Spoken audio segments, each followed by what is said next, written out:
Well, hello. Good to hear everybody. You're welcome for hearing me. This is Ryan von Rockit, and you're living in color with Wolfie D. And thanks, you better rock hard and rock often, but rock hard mostly. Hey, this is Jimmy Street, host of the Live and in Color with Wolfie D podcast. Hear the life and times of professional wrestler Wolfie D. From his time in the territories with PG-13 to his time in WWE, ECW, WCW, TNA, and more. Nothing is off limits and nothing will be held back. Thanks again for tuning in. Here he is, Wolfie D.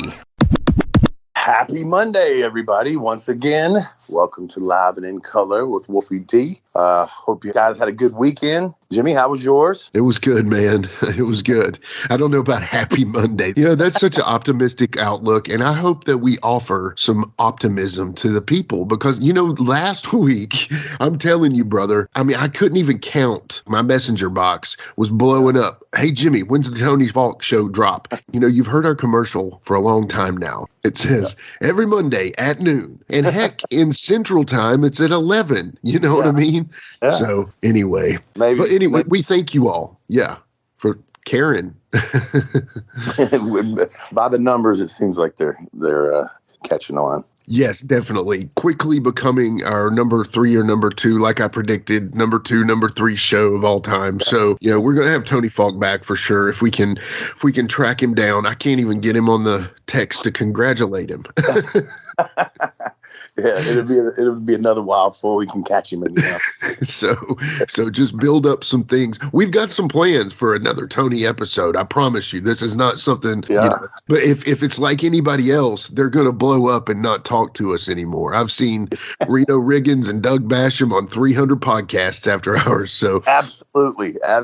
You know, it's got figures being made. I heard there's a Tony Falk figure coming out. I know. Hey, I think they need to be sending some royalties our way. I'm agreeing with that. Hey, Wolfie D, we're thinking alike. I love it. and today's going to be a really cool episode, man. But before we get to Ryan, let's. I actually watched the Royal Rumble. I know this is a week later or whatever, but we hadn't really got a chance to discuss it. And, you know, I don't really watch pay-per-views. I actually think I watched everything except for the main event. Yeah. But I thought the guys' Rumble was all right. I didn't feel like there was a whole lot of real surprises for anybody. I thought the girls' Rumble was actually better. Me too. And I'm a fan of Rhea Ripley, and for her to go in first and then win the whole thing, I thought that was good. We'll see where they go from there with her, which they should push her to the moon if they were smart people, and I think they are. So we'll see how that one goes. But yeah, there's definitely some good stuff in there. The Bray Wyatt match, I jokingly called it, and I'm a fan of his. I met him before. He's a nice guy. I love his gimmick. But I told you, I said, what is this, midnight bowling? What is it? I thought it was kind of, I don't know. Maybe if they make it, because it was new, and nobody likes new sometimes.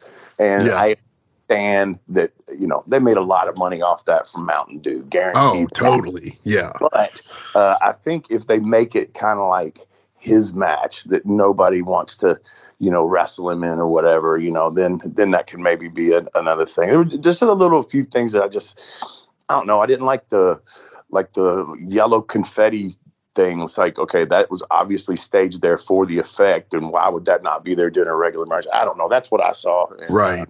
Yeah, the little beads or whatever that came out, and it kind of looked effect. But okay, so that's there just for the lighting, and it's again one of those things where, so the wrestlers had to know to go over there and do this at a certain time, and right. That's where the casual fan goes, come on.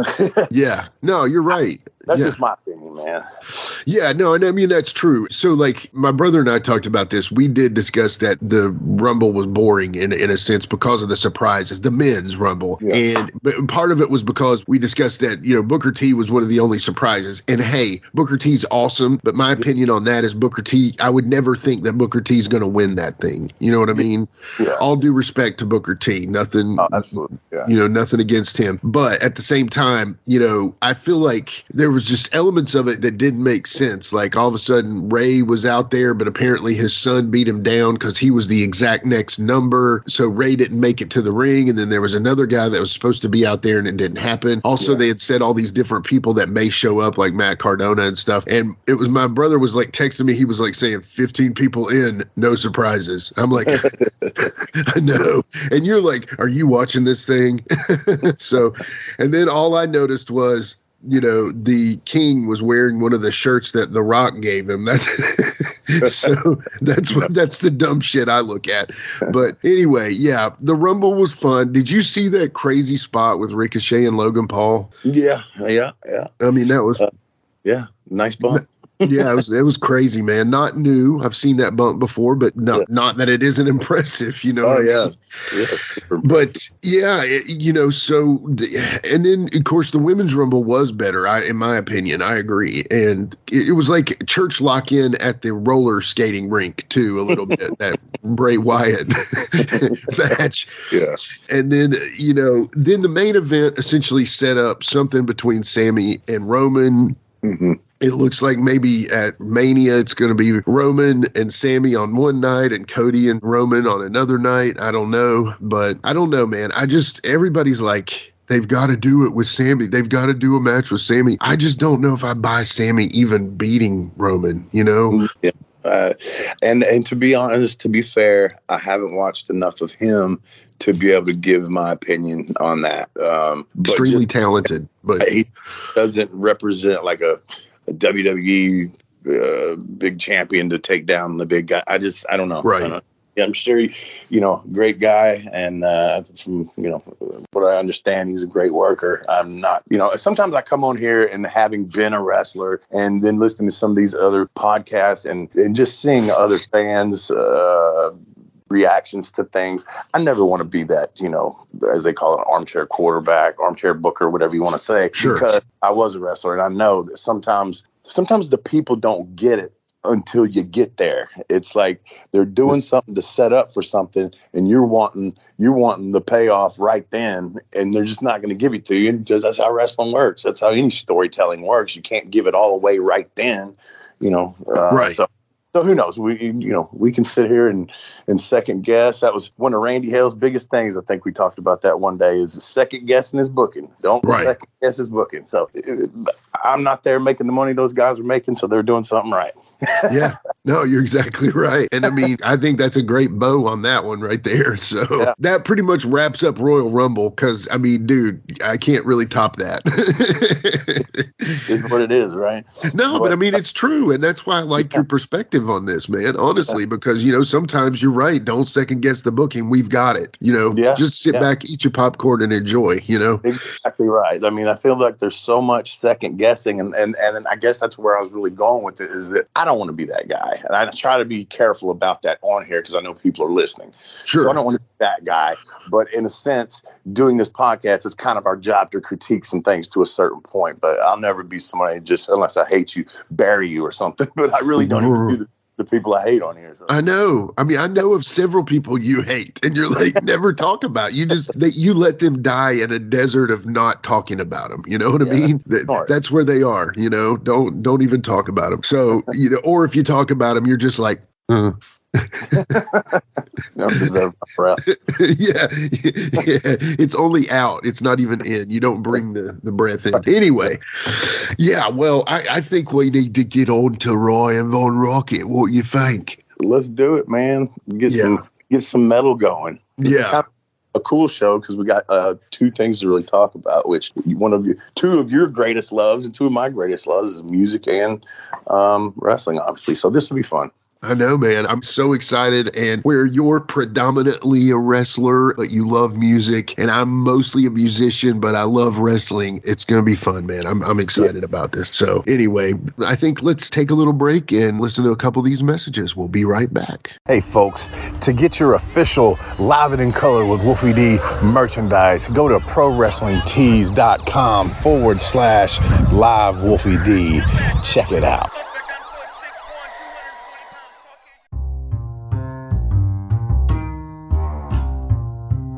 If you're listening to Live and in Color with Wolfie D on Apple Podcast and like what you're hearing, go ahead and leave a 5-star rating.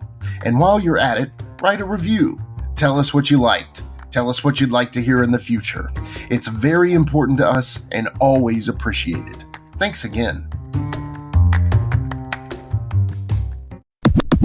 All right, folks, we're back. And as promised, a very special guest today, not only a gifted professional wrestler, a gifted musician, and a pretty cool dude. Met him, I want to say, 10, 15 years ago. It's been a while. But Ryan Von Rockit, what's going on? He is the artist formerly known as Ryan Howe, as you knew him. That's it. That's him. You killed him off. I changed my name to the symbol, but it didn't work well for the podcast.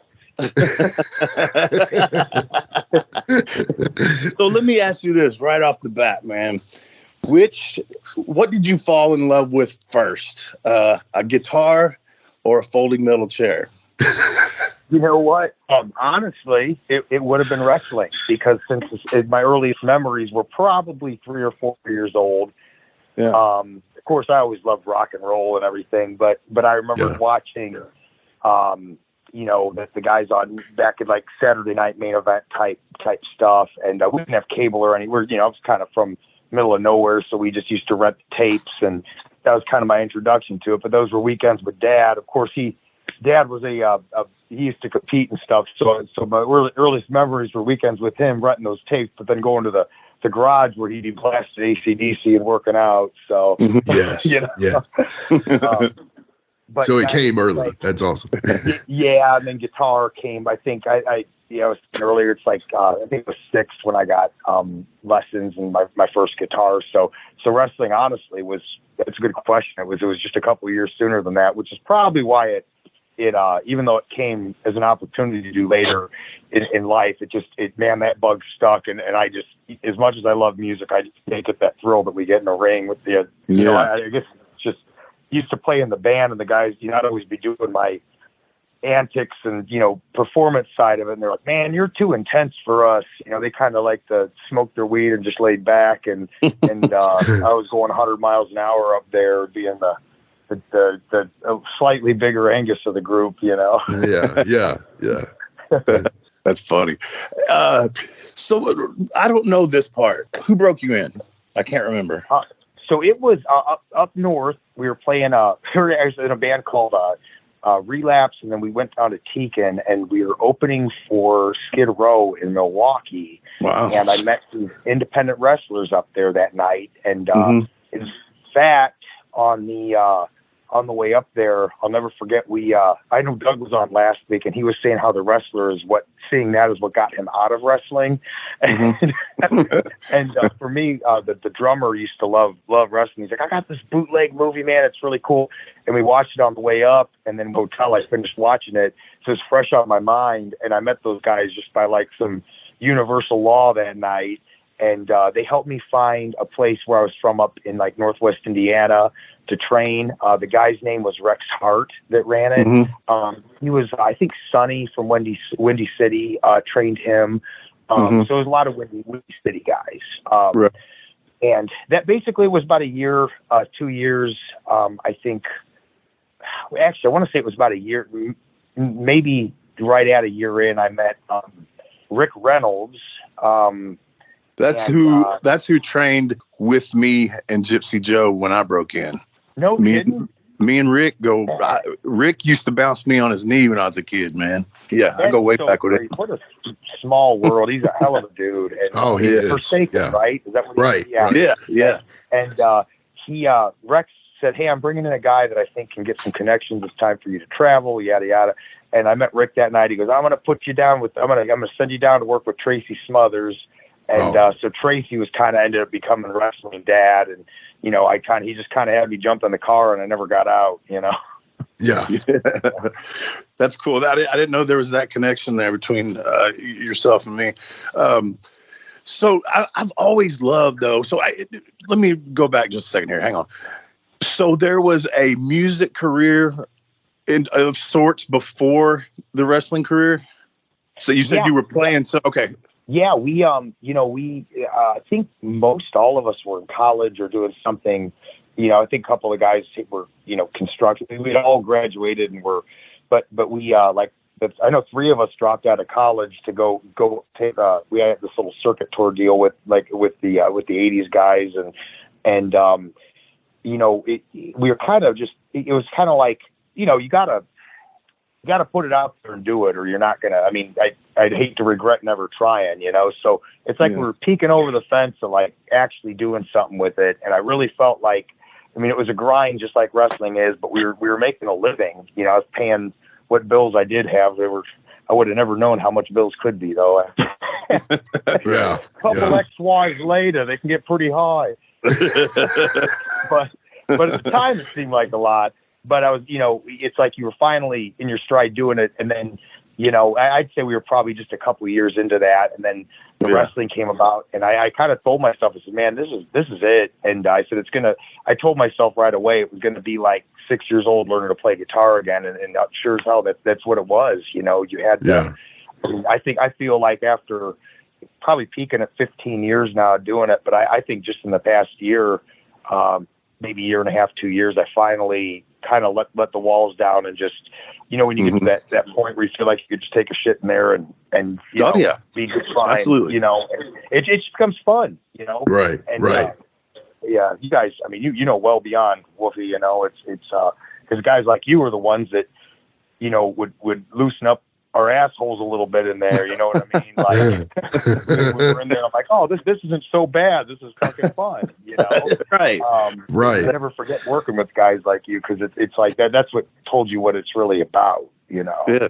Thank you, man. That's a compliment. Yeah. Thank you. And I've got to, because I get going on these conversations and I forget, I got to tag Jimmy in and let him get his shit in and call his first little fucking spot with you or whatever.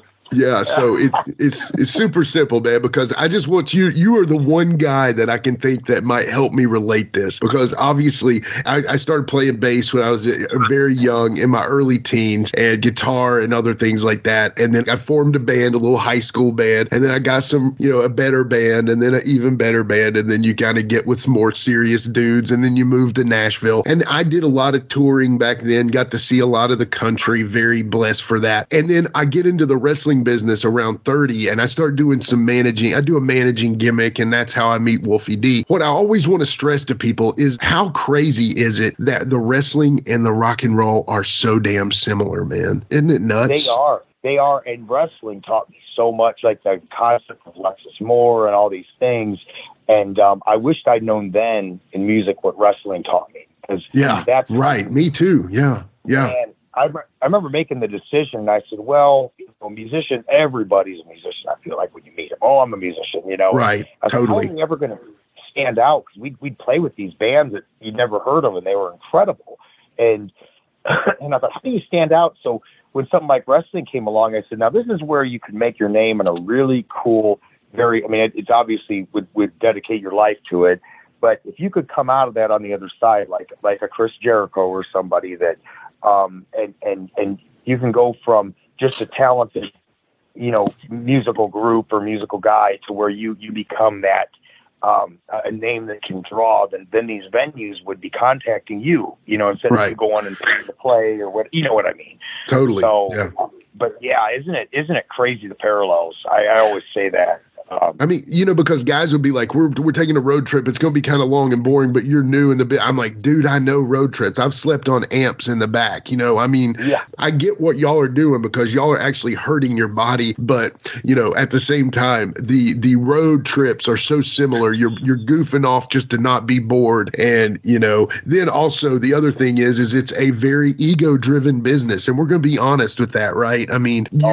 You are there because there is a little element of you that want to strokes your ego, and music does that when the music's playing perfect and everybody's sounding good that night and the show's got a good amount of people there. It's the same with wrestling. It's so crazy how basically parallel they are. When I first got into wrestling, I was like, my God, this is like rock and roll over again.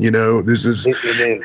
And I'm no way like you guys. I'm never on the level in wrestling like you guys were. So anyway, I'm glad you're on here, brother. No, hell yeah. No, it's great to hear that. I never get to talk to people very much about it. I'll mention it as like a side note, but the parallels are uncanny. And I remember going to one of the UK tours, like the summer camps, like Dixon and those guys. Yeah. We were all van piled in, going show to show. And I had like a flashback to being, 17, 18, 19. We used to like pack the van. We got I remember we got this, in hindsight, it probably looked like the short bus, but we found this public access vehicle. Dude. It had like the side doors and that, had a little TV on it. And thing was beat to hell, but it was the funnest time of our life, man. And we'd pack that thing up, and I had people, I didn't even know half of who was in there. Sometimes we just picked random people up and, end up with a band we played going to the next town. And it was no different than being in, I remember one of the vans going to the camps, a few shows in the day. I realized we had like 7 people in that van from like 6 different continents. It blew my mind, Wow. It was crazy. Yeah. Go ahead, Wolfie D. Are you tagging me back in? Yeah, you're hot tag, brother. All right. I'd like the rock and roll gimmick, man. I always have. And the people that have tried to do it, I feel like never really pulled it off. I think Steve Armstrong tried it. I think, what was his was it Van Hammer? And Van Hammer. Hey, can I just give the list here real quick? Yeah, I'll be out of your way. So No, obviously the top of the list to me is Ryan Von Rockit, but you've got Honky Tonk Man, you've got Jeff Jarrett, you got Van Hammer, you got Man Mountain Rock, you got Steve Armstrong, you got Rick Boogs now, and you've got Elias. And man, I'm just going to say this. Does it not kill you to hear him hit those bad notes in that Shinsuke intro? Ryan, have you? Yeah. Yeah. This is a funny, what everything kind of changed for me. First of all, I think it's got to be a party. And I knew when I went into this, my comfort, the only reason I was never really nervous to go wrestle and enjoyed it was because I had a guitar that I was behind, because that's where I was at home, Right. that was my whole life. So I always said, if the guitar plays, the match will be okay. Because wireless and all that stuff going on. I'm like, if it goes well, then and it never failed every time it would. But it's kind of sucks. Like Bugs or somebody. Somebody had an idea and said, "Oh, you happen to play guitar. Let's throw this on you." And right. I'm not knocking him, but looking at the guy, he's a freaking powerhouse. It kind of goes against. Like, that should be his threat, I would think, is the fact that he's like a hot-headed rock star, but he doesn't need that threat because he's a giant ass.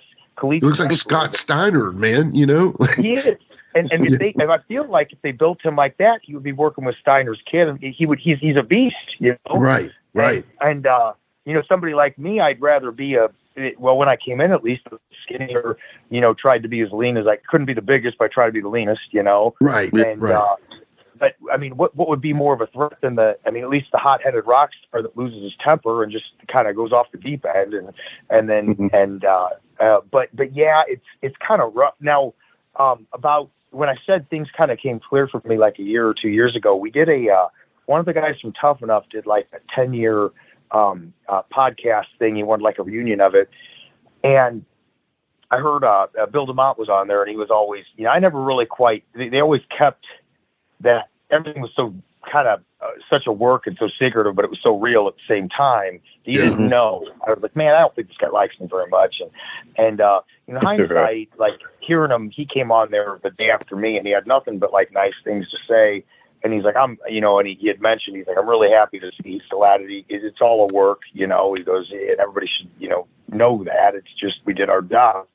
But it had to be real. And he said, any of you guys trying to make it, watch the product and you know what to do. There's one company or one machine that everybody kind of bases it off of. And so I swear to God, that was a Friday. I flipped on SmackDown that night, and the first thing I see is this dude playing a flying V that's jacked out of his mind. Yeah. I said, I'm done. I said, they used to say, at least nobody does current. I mean, they had Elias going, but I said, at least nobody does the rock star in front of a full stack like thing. Right. And right. here it was. Yeah. So I was mad for about maybe a night. And then the next day I woke up with a whole new, I said, you know what? I've been going out there this whole time trying to be, the rock star and pull as much badass as I can out and bring it out there. But I said, what if this whole thing became Spinal Tap? Because I am one of the most hokey, fucking stupid senses of humor you're ever going to meet.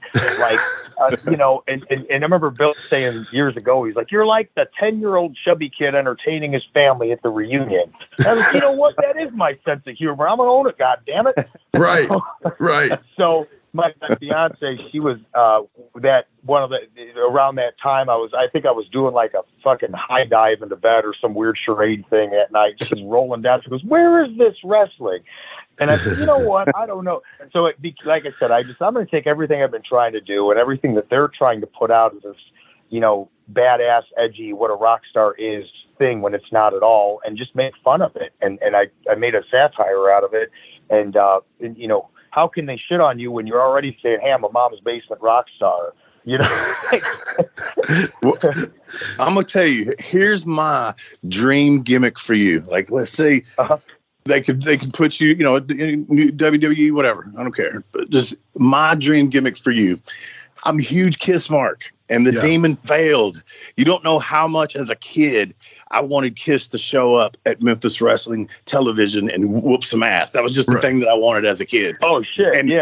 So then the demon comes on, and I'm like, yes, but it fails. What if they could put you, let's say we could rewind time, and we put you in an Ace Frehley gimmick. Could you pull that off? Oh, yeah. You know what? I did that. God, it's probably been 10 years, but I remember one year at OVW for the Halloween show, I did the Ace Frehley makeup and the whole thing. And I remember Al no shit. See, I'm amazing. I am a genius. First compliment I ever got from Al Snow. I'd known him a few years at that point, and he goes, "Now that's where it's at." Or something. He's like, "I like that. You need to keep this." Awesome. Can we get a picture of that, please? Can we get a picture of that? I will find. I know there's one online. I will send it to you, and or Jimmy probably find it. Yeah. Shoot me in the text, man, for sure. I think you're great. I think that's great. In fact, I just you know, part of the fun about the character, like the top hat, it's kind of like what wrestling's great because you can take like silhouettes of different famous rock stars and things and put it together. So the top hat came about, and I didn't want to quite go Slash, but the Mick Mars style was cool. Gotcha. Oh, totally. Rock and roll. And then I ended up getting these smoke. I rigged my guitar up to where the pickups would smoke.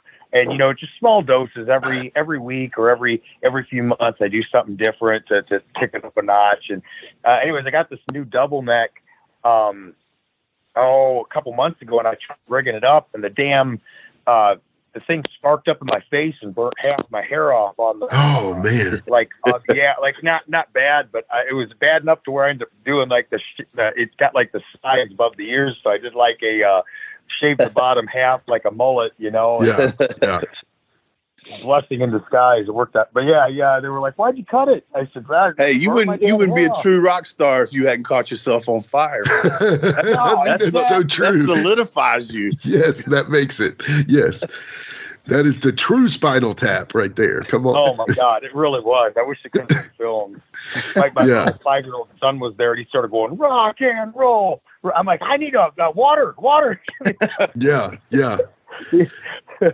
So let me ask you, man, because I've talked to Evilise before from the Tough Enough crew of people, and I had an interview with her on a different podcast. And so talking about Tough Enough real quick, man, and I don't want to, go too deep in this. First of all, you got robbed, brother. I was pulling for you from the start of that thing. I know it's such a different time, place now, and you probably even think of it as almost a different time, almost like a different person, because you've evolved so much. But obviously the thing with Bill DeMott and stuff, and what I learned from Evilise was that you really didn't get a lot of one-on-one time, especially with Steve. But, knowing about Steve and listening to his podcast, I figured that he would absolutely love the gimmick that you do. But from what I've heard, with wrestling, he's like super serious, no freaking joking around. But when it comes to so like maybe your gimmick was a little too far out there for him, but at the same time, I could almost see him absolutely loving that gimmick. Did you ever get to talk with him about stuff like that? Not so much, but I think he had a lot of really. Those guys have been. I mean, they're so well learned and like life experience with this stuff. I mean, he's lived it, And I think back on all the little things he would say that were just real cryptic. And they didn't make sense then. Right. And yes, that gimmick he would have loved, but I mean, who better as an example than Austin to say somebody just being completely themselves out there, going out there with their arms open. You know what I mean? And not giving a fuck, you know? Yeah. And I think, you know, me being, I've tried watching it and, you know, in the past, and sometimes somebody will have it on. I don't even recognize that guy, you know, but right. But it's like, here was a guy that, you know, kid that really didn't know his place. Even if I was kind of cool with myself, when you get into wrestling, it's like, you think you gotta be a certain way, you know, or whatever. And if, you know, if I'd had that gimmick, probably like it is now, that's just organically me, he would have been much more, accepting, or, you know, but, you know, when you're just trying to, at that time, like a lot of people, when they start, they're playing a part instead of actually living it or being it. Right. You know what I mean? Gimmick, man. So, yeah. I could see that's, I mean, and he can, the thing is, I don't even have to sit down with a conversation, you know, back then, he could see it from a mile away. You know, he knows if you're ready or not, but, and maybe things like that show are nice, like, I definitely lit a fire and, nice jump start. I mean, but, you know, the whole show, I think all of us were confused as hell. Like it's damned if you do, damned if you don't. And it takes years and years afterwards of letting the stuff like digest and marinate in your brain. And, you know, and you go, oh man, that makes sense now, you know? Right. Yeah. And the whole, man, the people underestimate that, what you're talking about, organic, living the gimmick, however you want to describe it. But I'm telling you, man, when I first got in, young kid, just 16 years old in a pair of tights, and I was calling myself Airwolf, and with a Randy Savage streaming jacket, and you know, running around there. And then when I put those fucking shorts on, that was me then. That was me then. I loved 80s rap music, and that's how I came up with the name PG-13, everything. That was me. And then, hell, it was Jamie too. You know, it was like, and then this works. It changed overnight for you, didn't it? Yeah. Isn't it crazy? Yeah, but it takes all that I guess it just takes all that time of trying, and there's no such thing as failing. I mean, you just take a step closer to figuring it out, you know? Right. You need those.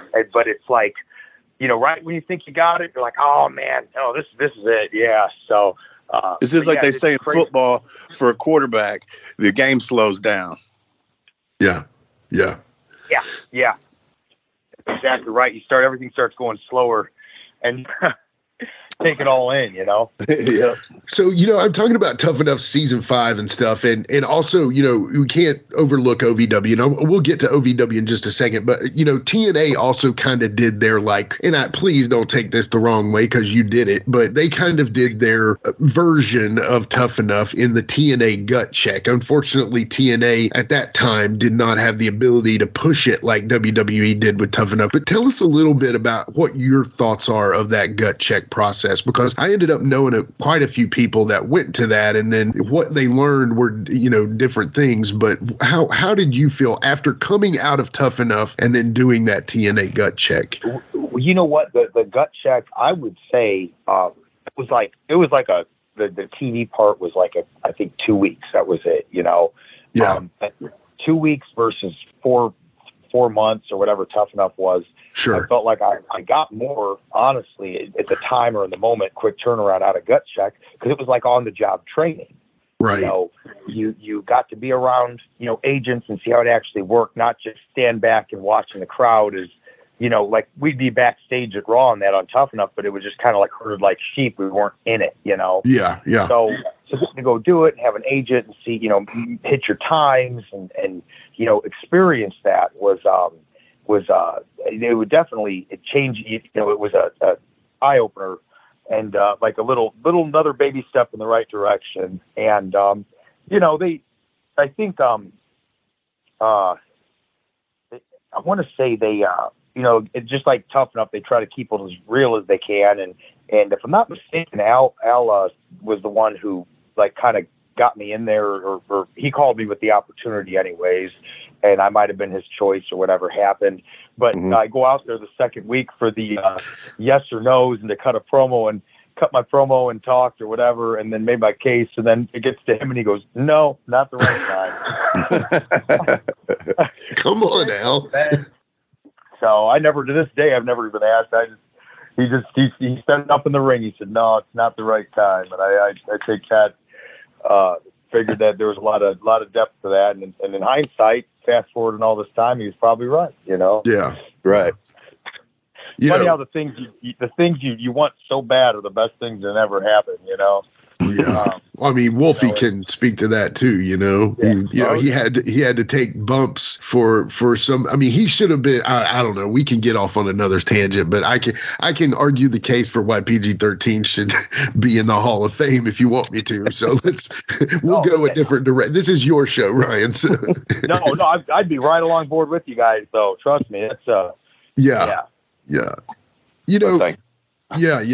So with that being said, now Al, we had Al on the show actually very early on, and Al was like we're number 81. You're number 81, and Al was number 10, I believe. And we had Al on, and he was just mesmerizing with his knowledge. And so if you combine Wolfie D and Al Snow, I didn't even want to talk. I was just like, I'm going to shut up and listen, I'll tell you what, it's I would say like Tracy was like a wrestling dad, Yes. It was more of a heart, but Al he's like my wrestling stepdad. He kind of teaches the hard lessons, and it's a lot of mental stuff. Like as you grow and you mature, you need that guy. And like you guys were talking about tough enough. I wish so many times after getting to know him and work with him for all this time now that he'd been that guy, because he does take the time to explain the things versus, on Tough Enough, the way they just tell you you're wrong, but they wouldn't give you all the details of why, or let you. Al has that teacher's gift where he can, explain these things. Like a lot of these guys that are like, have been super over and just they probably aren't the best teachers because they knew what worked for them. But Al could just get inside and pay attention to everybody, and he's paying attention to shit that you would never think he paid attention to, which is crazy. He'll never put you over, but he'll. Right. And man, having trained a few people and had a school for a little bit, man, you are exactly right, man. Not everybody, just because they were good, does not mean that they can translate it over to you. It's I guess like just the gift of coaching and teaching, things like that, man. It's not that easy to be able to put what's in your head into their bodies, basically. No, exactly. And like he's somebody that I've heard him repeat the same things more times in over a decade, but every time he says it, I'll find a little more depth to it or a little more meaning. I think he must understand how much repetition works. And like I said, he just says the right thing at the right time to know. I hand it to you for even trying to with the school, and I could never even know where to begin, with teaching. Yeah. So. Guitar lessons by day, wrestling by night. Come on, Ryan. Yeah.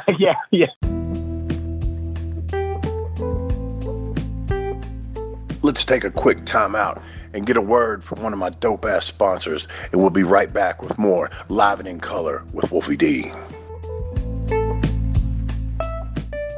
For those who love it loud, Pantheon Podcast presents Rockin' Pod Weekend, Nashville, March 17th through the 19th. It's a rock convention featuring panels, interviews, podcasts, signing sessions, vinyl, comic books, pop culture, and collectibles. Over 50 celebrity guests, including members of Mr. Big, Tough, Great White, Keel, Winger, Accept, and Twisted Sister.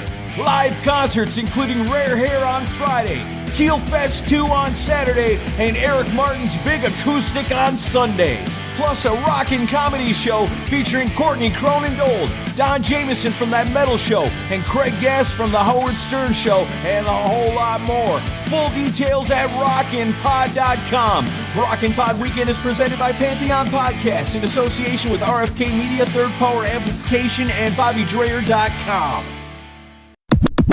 So I thought I saw a picture of, I don't know, on Facebook or something, of you and somebody. You had your guitar. It didn't look like you was at a wrestling show, though. And I was like, I wonder if he still does guitar shit. Do you still gigs for music?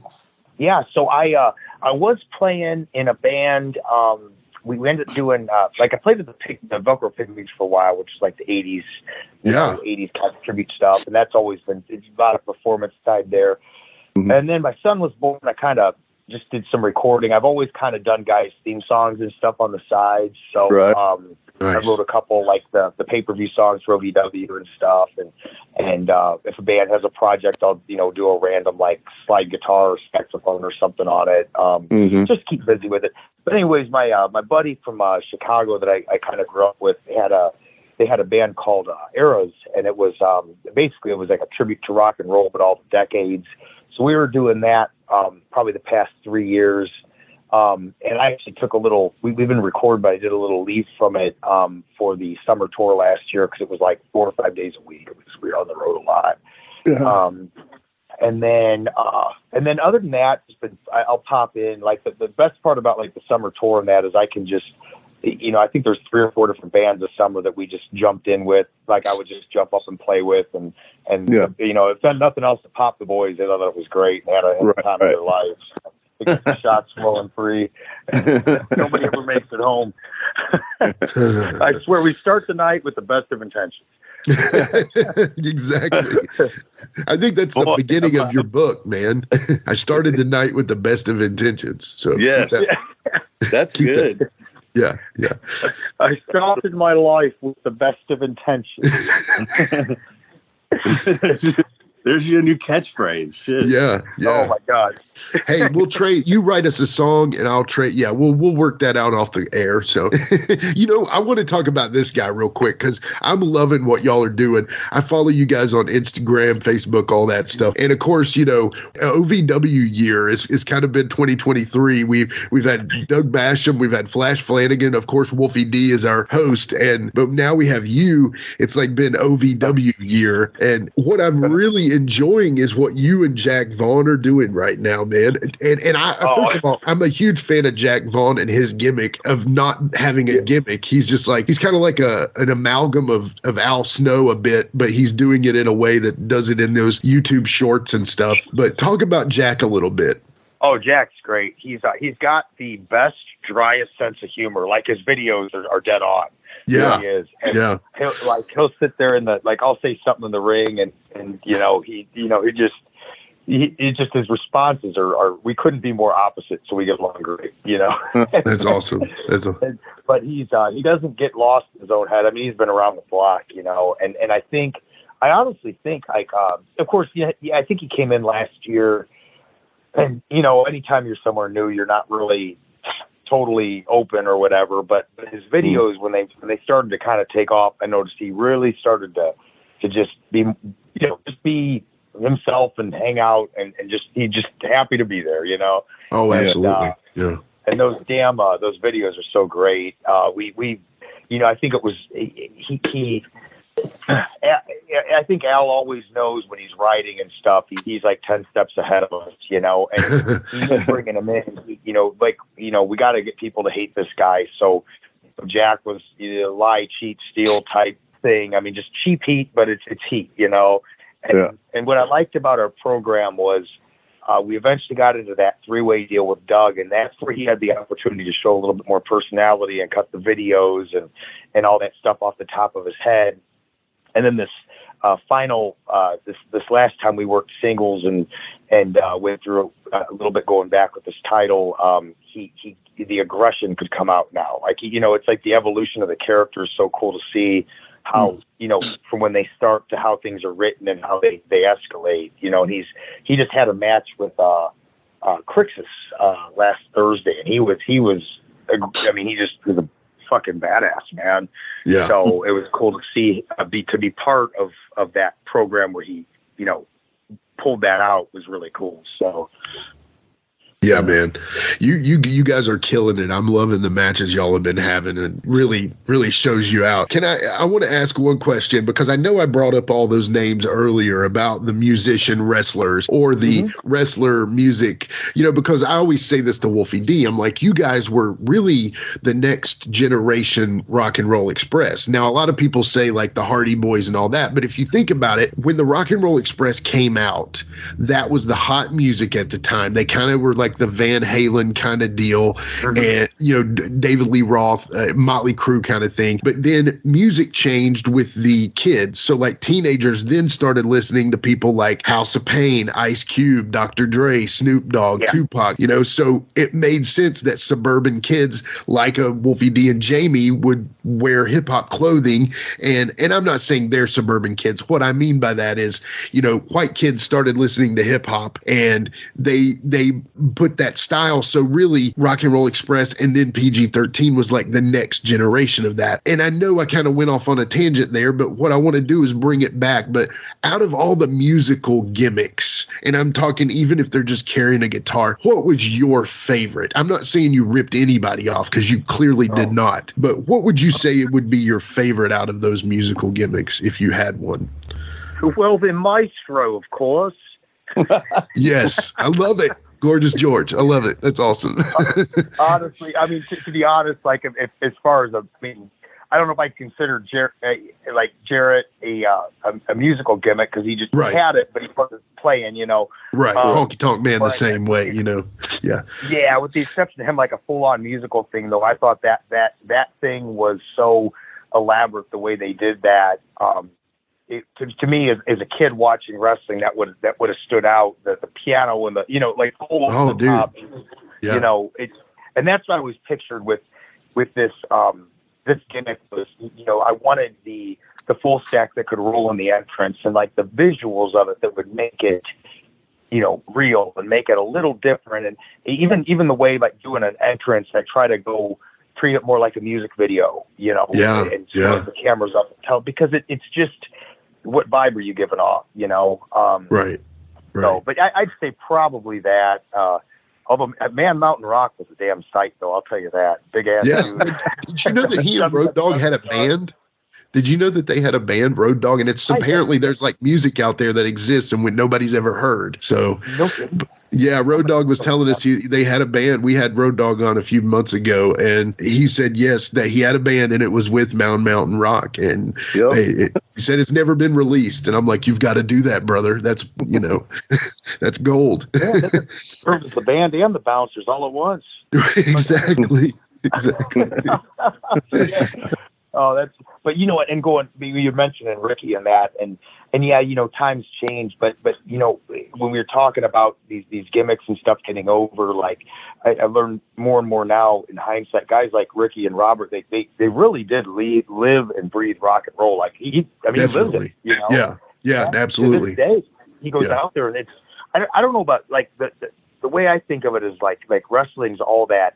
We describe five senses, but I'm learning more and more that it's the other, like that sixth sense, the goosebumps and the hair on your neck and stuff. And how else do you explain that other than just you feeling something so strongly you make an arena of people feel it, Yeah. And I guess we describe five senses, but there's probably thousands of others that we don't comprehend, Right. Yeah. And it's not to get too deep, but like guys like Ricky he owns it. I mean, to this day, man, he goes out there and you're like, holy shit, like you get chills. Yeah.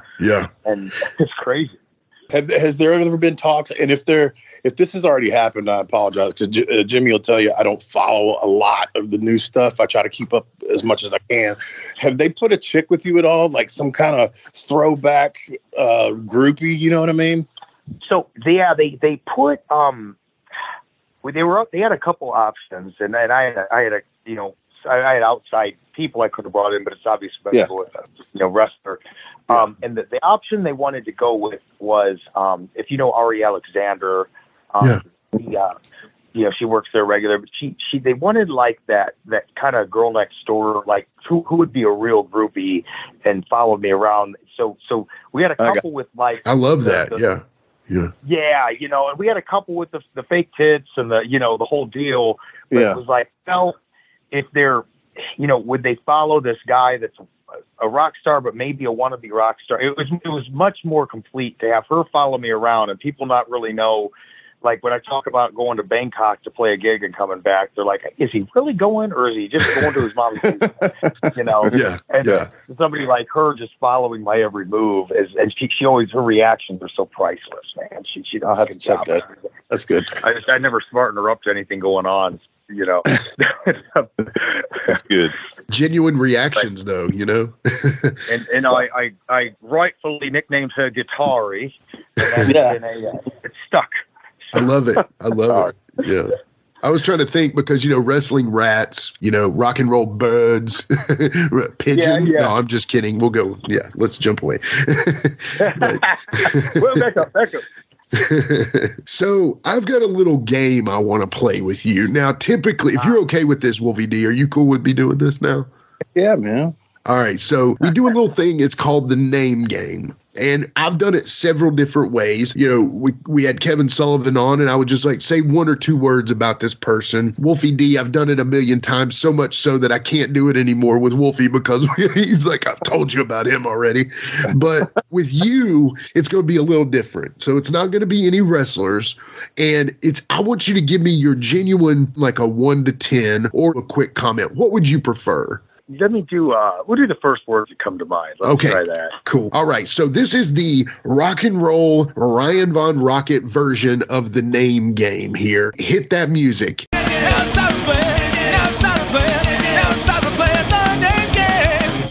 All right, we are back with the name game with Ryan Von Rockit, and we're going to just name some rock and roll guitars, some gods here, and we're going to see what you think. So the first one I've got to start with is Eddie Van Halen. Oh, the most well-decorated guitar of all time, handmade, and the dude can shred. Tapping. Innovator.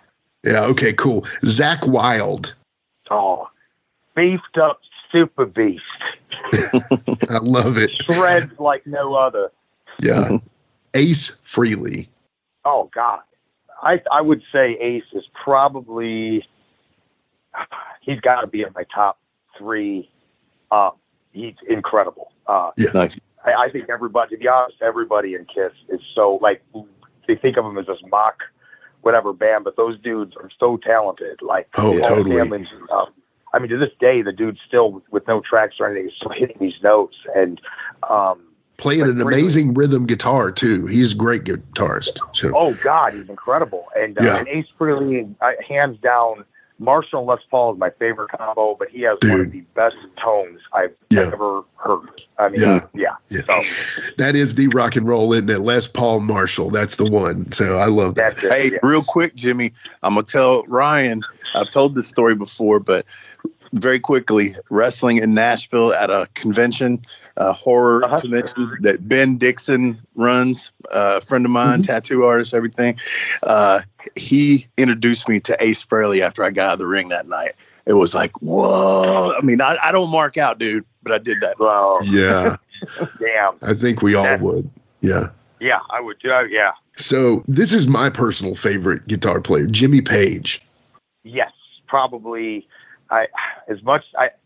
He's in that top 3 too, and rightfully he should be number 1. The dude is just, he innovated everything.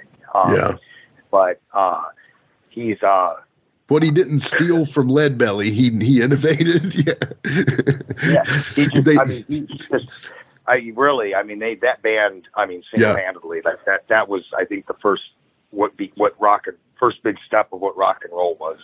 Absolutely. As we know it, his songwriting too. Him and John Paul Jones, I think, did a lot of it. They were just dude. Together.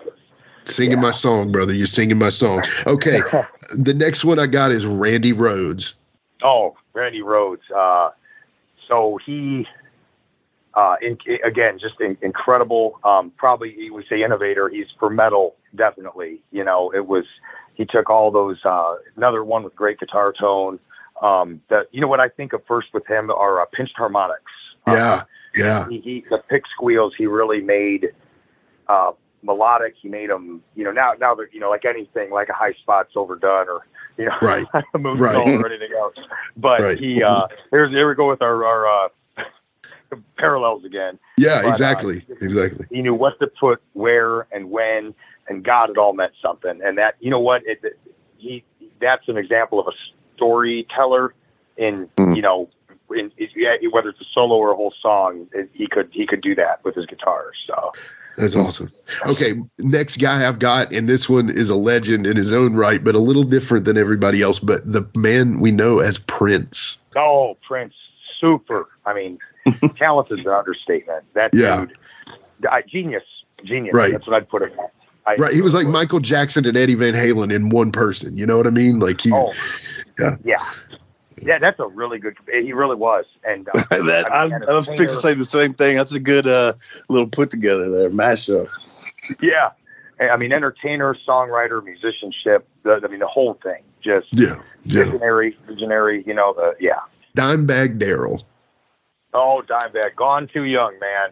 Absolutely. That dude was another super beast on guitar. I would have loved, had things been different in the history of time, to see how Zakk Wylde ended up going off and doing Black Label and stuff. I would have loved to have seen where the roads led with guys like him, like Zakk and him. Oh my God!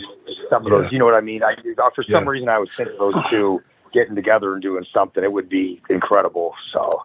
Yeah, this next guy might be the GOAT, and it's hard to say because there's so many excellent ones. But the man, the myth, Jimi Hendrix. Oh, smoking guitar. No, Ace Frehley smoking.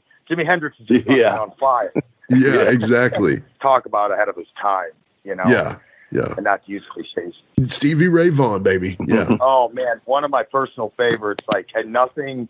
I learned more by watching that guy. That is somebody who just felt the guitar and made it sing. You ever see those? Have you ever watched very many concerts with him? Oh, dude, totally. Yeah. Dude, yeah. I mean, it's just, the dude is just living through that guitar, and you can almost feel the energy through a damn TV screen off of him. It's yes. Incredible. And honestly, he, when I was just learning, when I was younger, learning like pentatonic scales and stuff, I think that's why I learned, honestly, to shred and do stuff was watching him and figuring out how to tie it all together. So yeah. Okay, I've got like 5 or 6 more and we'll be done, I promise. So the next guy I have is Jesus. I told you he had to get his shit in. Okay, speaking of top hats, the man with the top hat, Slash. Oh, what a damn! That is an action figure made for a stage, man. He is. We'll talk about a walking gimmick. That's somebody who, maybe if not even knowing it, you'd think he would have been a damn worker before Dan, because he knew he understood working a gimmick. He understood starting off, not starting with the moonsault. Every solo that guy did start slow and build, and there'd be a high spot, a climax, and just like sex, bam, he drops off. Yeah. And but again, just well-rounded. The guy can do anything. Some of his solo stuff he's done, like Anastasia and stuff with Miles Kennedy. It's killer. Oh my God, Flamingo, so good. He can do anything. And he is. I don't know him, but like anytime you see him talk, he's the most laid back LA dude that you could think of. Like, yeah, man, cool. Yeah. So the next guy is kind of the OG, if you want to consider it, and he is actually maybe not the best human, we found out, but he's a great guitar player, Chuck Berry. Oh man. So funny story. We played the, I despite him as a person or anything, he is, a rock god. Absolutely. When I'm driving to this day, any Chuck Berry album I'll put on and just jam through. I don't know about you, but there's a certain energy and vibe to his music when they're just playing it. And it just, the dude was just good, and he felt everything, and he probably felt too much, which is why he was he probably didn't think a lot before he talked. Right. We played the St. Louis. We had gotten to play the Bluebird when we were the cafe when we were younger, and actually got to meet him, and he was not a very nice guy. Yeah What are you gonna do, right? There's an old documentary with him riding Keith Richards' ass when he was recording Carol. Yeah. And man, talk about reverse racism. Yeah. Right. Yeah.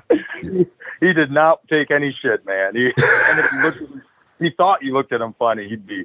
It was never meet your heroes. Yeah, I know. That's the problem, right? Isn't it? I'm still paying for meeting Wolfie, man, Anyway, so we got 2 more on the list, and I think this guy is really cool and innovative, but at the same time, he's kind of got his own thing in Tom Morello. Oh, yeah. I call him, I like to call him the scientist. Yes.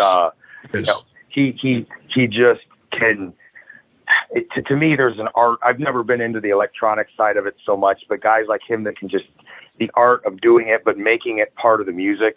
Yes. And again, that's him just feeling it and thinking, hey, you know, if somebody just did it for the effect and didn't give a shit, it wouldn't matter. But he somehow pours himself into that, and it's incredible. Like, you know, doing solos with like the Bulls on Parade, just the yeah. and that was, Yeah. Yeah. you know, it took me forever to get. I mean, we covered that song for years before I finally like felt it and could figure it out. I was like, this guy just. I mean, how do you explain that other than he just had an idea and he rolled with it and I know and made it come to life. You know.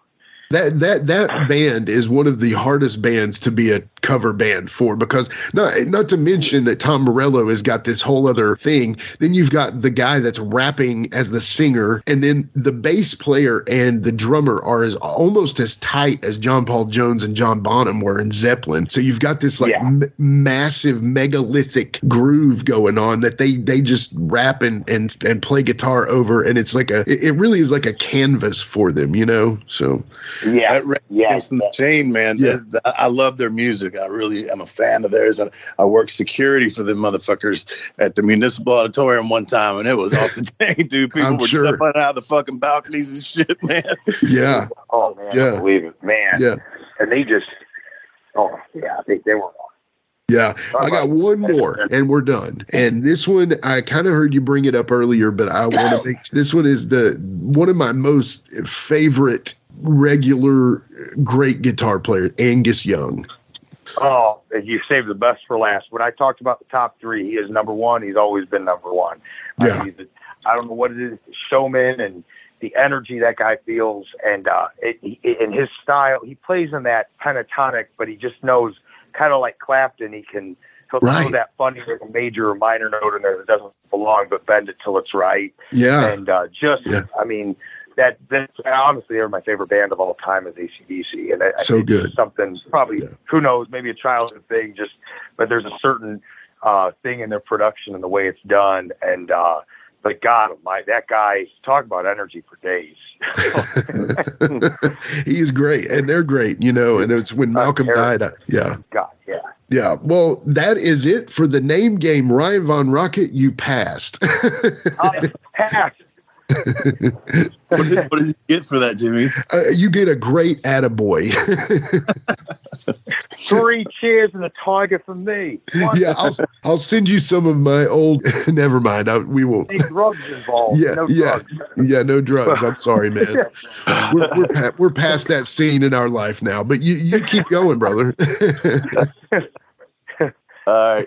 Hey man, I really appreciate you coming on, dude. It's been a fun conversation and cool because we got to talk about wrestling and we get to talk about music. So a very cool person to bring on. We definitely appreciate you coming on here. No, and you guys, I've been catching up after, listen, you guys are doing a hell of a job. I love it, man. So thank you. Very laid back.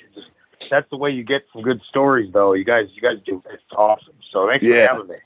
Thank you. Like I said, I just call it and ring. He's got all his shit written down. Yeah, it works out. We're good cop, bad cop, or maybe just prepared cop. Old school lazy cop. No, I didn't say that. You said that. Lazy cop. So I tell you what, everybody's always got stuff that they're promoting and stuff. Well, why don't you put yourself over, brother? What do you got? You got pro wrestling tees? You got anything fun like that? Or you got just your social medias? Good timing for it, actually. So all the social media is under How to Rockit. So, HRWETO and then Rockit, ROCKIT. But we just started, it's vonrockit.com. And that's, so I do a couple things. Got the wrestling merch and all that on there. But we also have, my girlfriend has started this apparel. A lot of the clothes I wear, and I mean, like you guys were saying, watched on TV, but all the pants and all that, we had met through her making bands, some of these 80s bands she'd make pants and stuff for. And I was like, oh, do you sew? Can you sew? So anyway, she put that together. Some of the stuff streetwear, it's like a Warren Star type, and others, stage wear specifically for bands and performers. So that's all on vonrockit.com. There's an apparel page attached, and that's about it.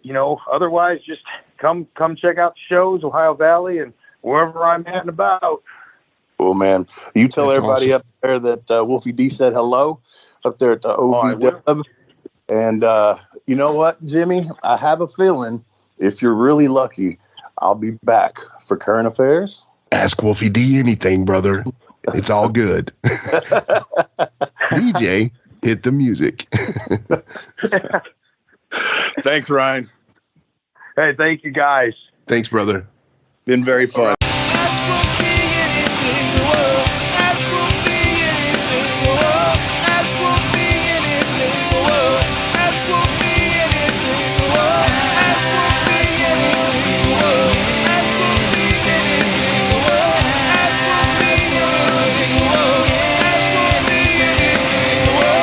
All right, we are back with Ask Wolfie D Anything. Man, what a cool show, dude. Rockit's awesome, man. Ryan is really cool. I mean, I'm serious. Yeah, like I said, I dig the gimmick. I've always been kind of a mark for that type of gimmick. I just don't think anybody really pulled it off as well as he has to this point. No, I agree. Plus, he can play, you know. Yeah. I mean, he can play, man. I'm serious. You know, yeah. Not really a gimmick. No, it's not. It's actually about that, you know? Yeah, he can really play, and I'm impressed with it every time. So anyway, I hope the best for him. I hope if we do anything, if we get him to another, you know, person hearing about him or hearing of him or just hearing his story, I'm happy that we got him on the show. So good job, Wolfie D. You brought that one in. So anyway, all right. Well, our first question.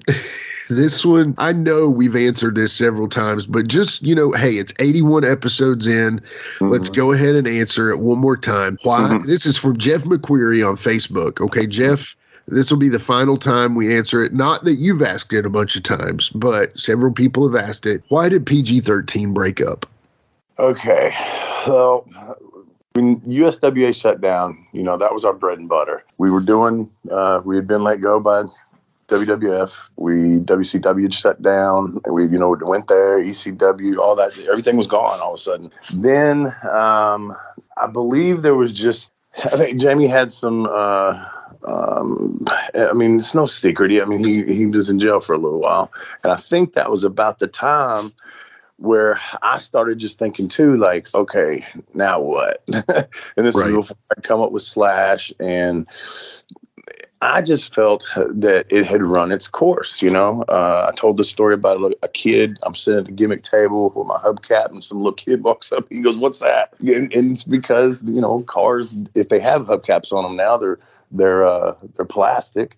The aluminum hubcap, really, they're even hard to find. I think I've talked about that too. Anytime I've done any recent shows, I needed a new hubcap. Man, it's like hell trying to find those things. No doubt. Especially when you live in a smaller town. But at any rate, it just seemed like it was dated. And I felt like I personally was like, you can only, I mean, it's happening to John Cena right now.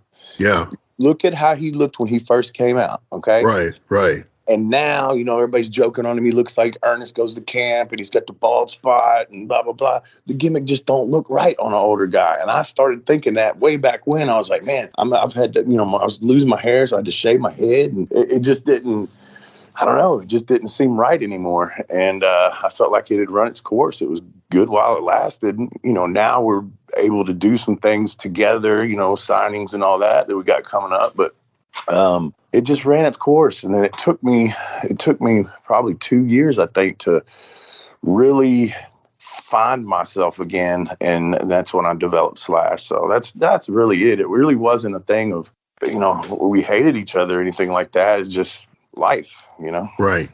You hit the nail on the head too, because I remember, you know, there's pictures that we have where you're working, you know, promotions after USWA where you're wearing long tights. Yeah. You're changing up the look. It does resemble PG-13 with the, you know, the print on the tights, but at the same time, you've come out of the jean shorts. You're trying to mature the gimmick a little. Yeah. And then you realize, but you can see where you're going with it though. It's even though you didn't know that, it. Though, even after that just sparked something. I guess we did get back together for a little bit for Reno's stuff there, main event and Byrd, things like that. But it never was really a thing again, I guess. I don't know. I guess 2000 was, or 99 was was WCW's end, whatever it was.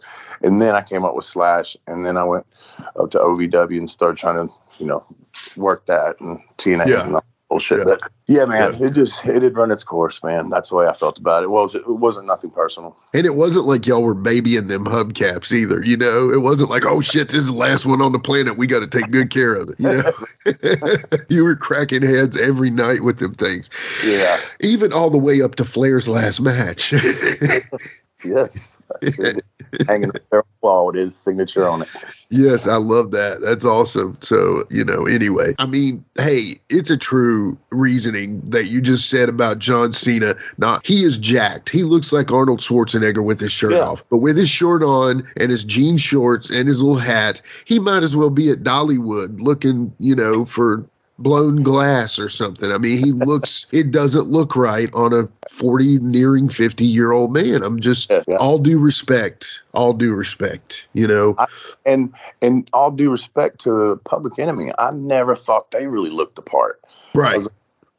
Two older dudes in hockey jerseys and all shorts. I don't know. I never really got that one either, but evidently everyone in Philadelphia did. And that's, again, not to knock anyone. Because they got over, man, in Philly and ECW and shit. Yeah, I mean, they were kind of like y'all if you mixed them with the Nasty Boys. You know what I mean?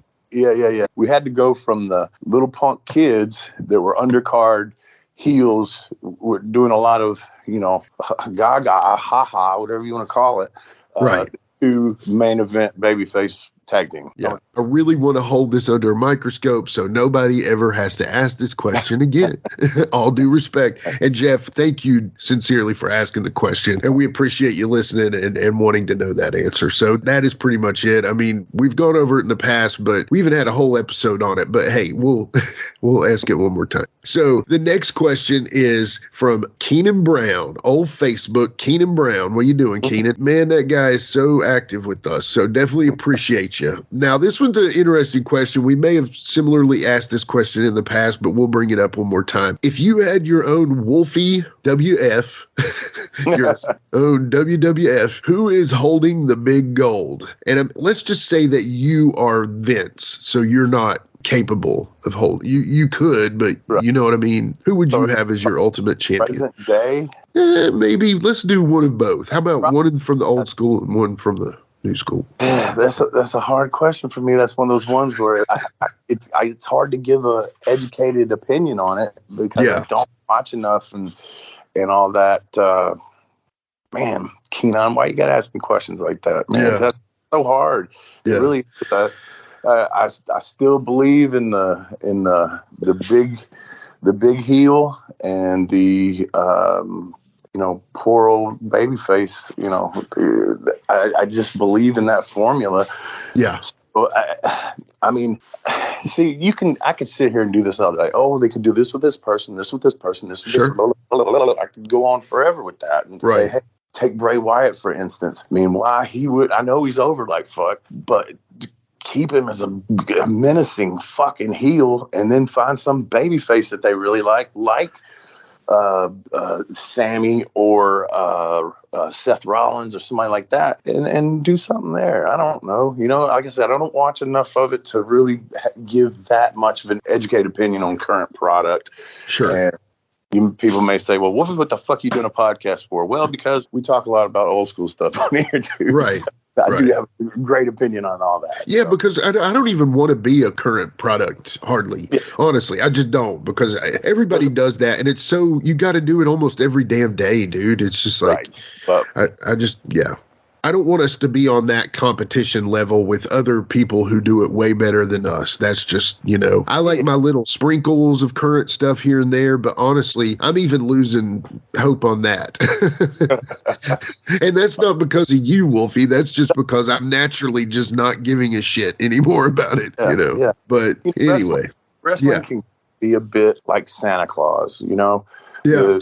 You're a kid, you love it, you believe in it, and then you might grow up to be that adult that just loves fucking Christmas. You know what I'm saying? You don't believe in Santa Claus anymore, but you love fucking Christmas. Exactly. Exciting. Yeah. So there are the people, though, that once they stop believing in Santa Claus or whatever, it's not a big deal to them, but, Some people like I can't stand it when the people, oh, why do y'all want that? It's fake. It's this. Do you watch fucking movies, dude? Yeah, exactly. Yeah. Yeah, you watch movies. If you enjoy movies, that's the exact same thing. In fact, they have stuntmen in movies. You know, they can't even take their own bombs. Most of them. Right. And I promise you, Sylvester Stallone did not go into the mountains and destroy a legion of military people. I promise he didn't. He didn't wipe out Vietnam. Yeah. Or, I mean, you know, I've heard that Tom Cruise will do a lot of his own stunts, but I know there's even a point to where he probably can't because of insurance with the movies and stuff. But anyway, so if you had, let's just do this then. Instead of trying to find a new Roman Reigns or just calling it Roman, how about from the past? Who would you put the belt on from the past? That's even more elaborate. Holy fuck. That's a No, lot. no. You don't have to build up a story. Let's just say Macho Man. I mean, Oh, yeah. whoever you want to pick, but I mean, honestly, that's a great pick for me because, you know, I love him to death, man. I loved him ever since I was a kid, man. He's a great heel, one of the greatest promos ever. And to an extent, I know everybody knows the Macho Man, but to an extent, when they start going Mount Rushmores and all this shit, I think Randy's a little bit underrated. yeah, he totally is. He gets credit for having like the game changer of a match with Ricky Steamboat. Right. As far as one of the greatest to ever lace up a pair of boots, you don't really hear that a lot with his name. Unfortunately, you don't. At all. Yeah. Yeah. I mean, he is definitely one of the all-time greats. No question there. But if they don't hear you say it, they're not going to believe it. Yeah, true. So would you say, who would you pick then? I'll pick him. Oh, yeah. All right. Macho Man it is. I love it. Keenan, thank you for that, brother. Appreciate you, man. All right. So our next question. Sorry for the answers, but that's the best I got right now. Yeah, I mean, dude, I think is a great answer, and you know, we appreciate it. So, our last question of the day for Ask Wolfie D Anything, and trust us, we've got plenty more, kids. So just dial in next time. But for this last one, we've got from Alexander Ars from Facebook. If I messed that up, I do apologize. But did you really use Bengay? And so it was icy hot, right? It was icy hot. Yes. Yeah. Okay. And then go ahead. No, go ahead. I mean, is that the question? No, they have another section of it here. So, and then, so did you have any plans to go back? Not necessarily before the icy hot incident, or were you just taking them as you would get called? Well, I guess that means, okay, if I was planning on going back to Puerto Rico, I only left one.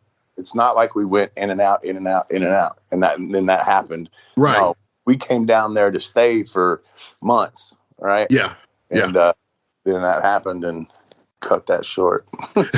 Well, that answers that. But yeah, so how long was the stay planned? I don't think there was a time on it. I mean, 'cause we knew going down, the whole deal with you might not get your money, this and that, and you know, but we also knew it was an opportunity to learn and get outside of Memphis. And, you know, there was no internet to you know, I've said it before, man, these guys are lucky, man, they're able to promote themselves by means of the internet when we didn't have that option. If people trading the tapes or seeing the magazines that we had no control over, you know, they just didn't hear about you. So tried to go where you could. And we were loyal as fuck to USWA because there were other opportunities that I'll say some of them we didn't know about. And I'll say some of them we just didn't care about because to both of us, being on top in Memphis was, we were happy with that. That was the pinnacle. Yeah.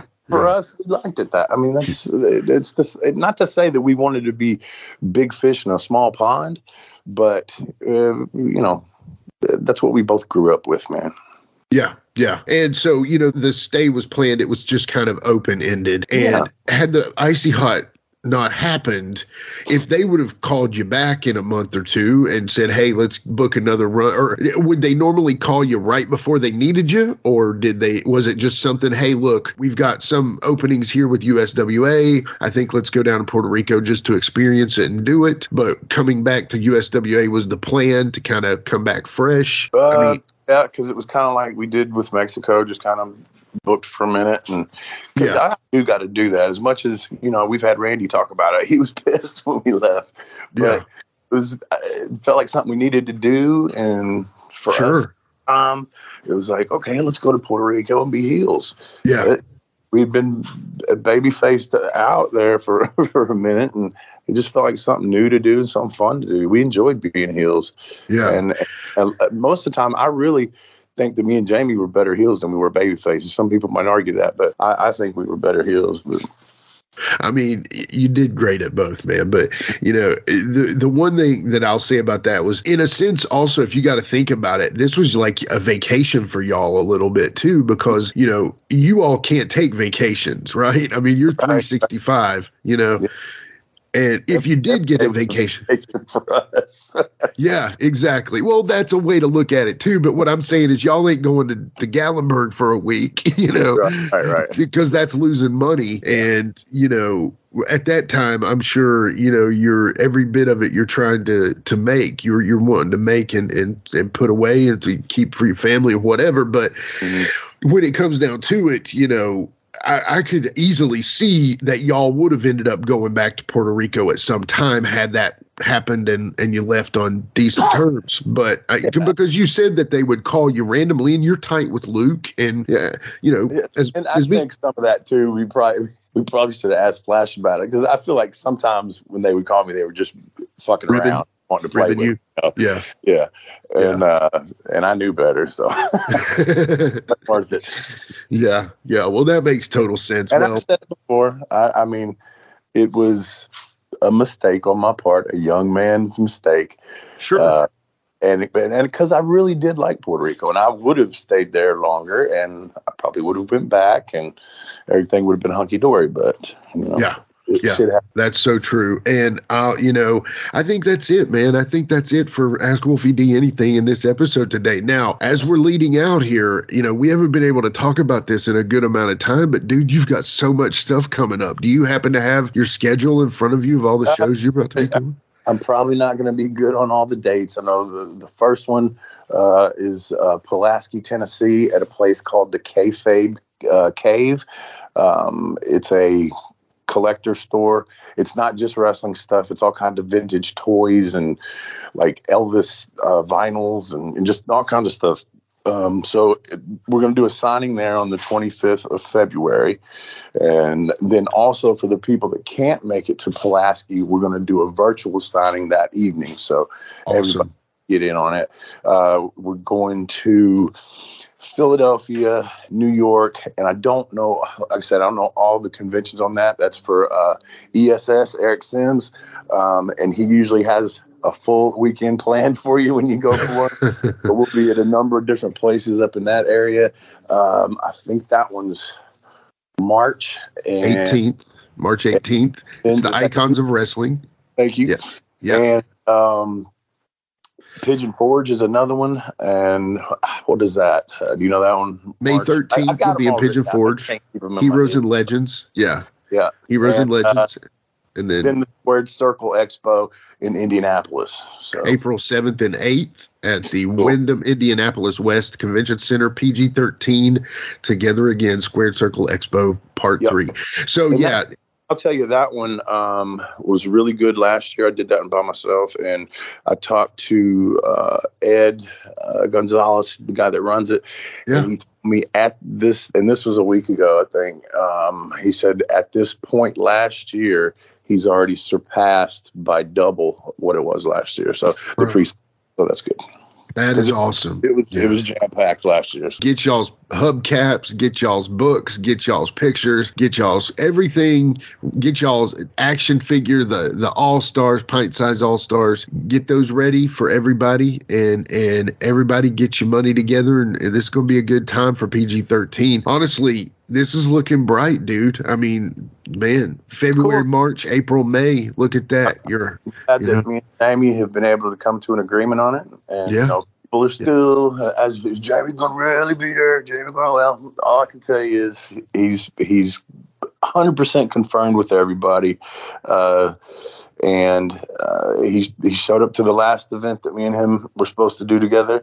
And you're feeling good about it, right? Yeah, exactly. He's been pretty straight with everybody. So I'm just going to say this. One of the guys said, I'm not going to say which one, but one of these guys said, can you promise me that he will be there. And I said, fuck no. No, I can't. No. Yeah, let's not go that far. What he told me and what he's telling you. And I said, I feel good about this one. Yeah. So I can confirm that he told me that.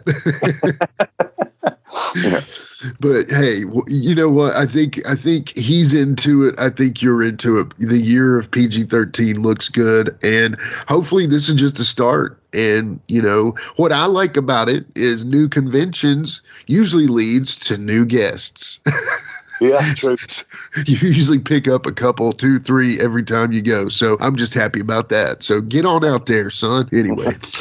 Anyway, happy for y'all. Happy that you're getting this done, and happy more people get a chance to see PG-13 together, you know? So I think that's pretty much it, brother. Why don't you lead us out? Well, thank you, Jimmy, across the street, for another good show, man. Thanks, everybody, for listening. As I always say, I got to thank you guys, because all the ones that are keeping us going on doing this, because I promise you, if there wasn't a lot of people listening, I'd be done by now. Exactly. So anyway, it's Wolfie Dizzle in the Hizzle, and we'll see you next Whizzle on Live and in Color with Wolfie D.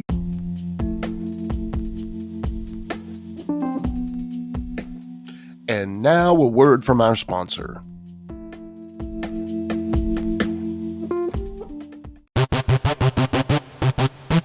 Ladies and gentlemen, welcome to Give Me Back My Pro Wrestling, the podcast that's based on the old school but can still help you find the good stuff from today.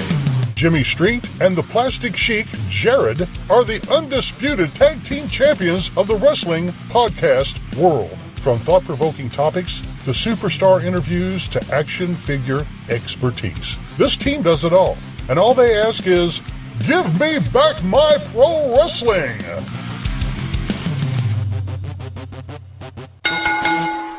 Every other Thursday, wherever you listen to podcasts.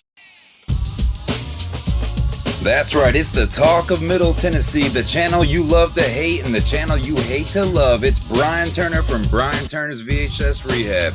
And if you're looking for matches from Wolfie D to Jerry Lawler to Dusty Rhodes and the team that put a pimp before your eyes and a goatee between your thighs, Booty Call and Athena, go to lostwrestling.com. See, I made it easy for you. Brian Turner's VHS Rehab. Booyah. Join me, Gene Jackson, for the Jackson Interaction Podcast, where I'll be doing one-on-one interviews with people from the world of professional wrestling, as well as stand-up comedy. You can get them anywhere podcasts are available in both video and audio form, but you can find them all at genejacksonpod.com.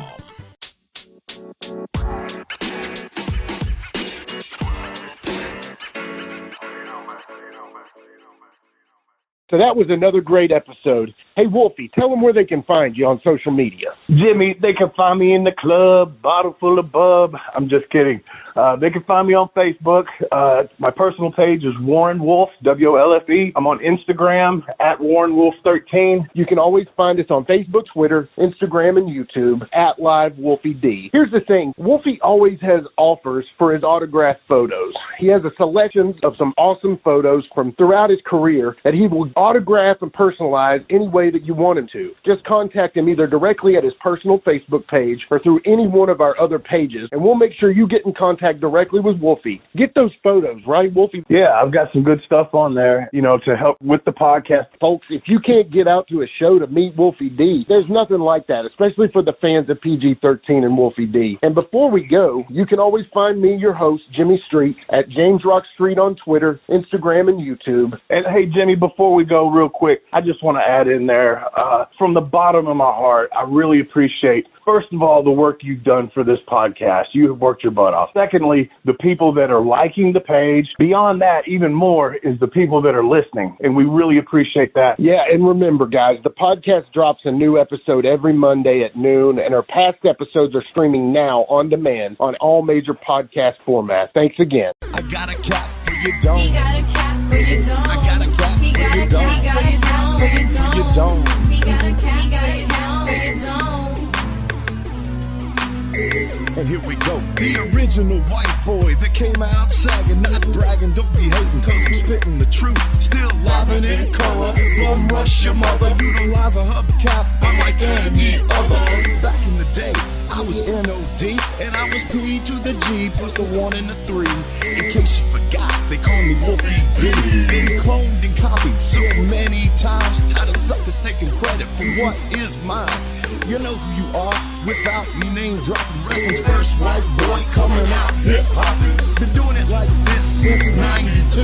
Laid low for a while and you thought I was through. Listen real close to these rhymes that I've injected. This shit's so sick it makes your ears get infected. Mad skills, no faking, there is no one great. Cause I'm bringing more folks than Obi-Wan or Vader. Not here to play games, so you better beware. You don't like me, so what? I really don't care. Like time I keep ticking and I can't be stopped. You sucker step to the side unless you wanna get dropped. With my finish, I'll straight knock you out. Please allow me to tell you what it's all about. Gonna wind it up, then I'm driving it home. It's Wolfie D, baby.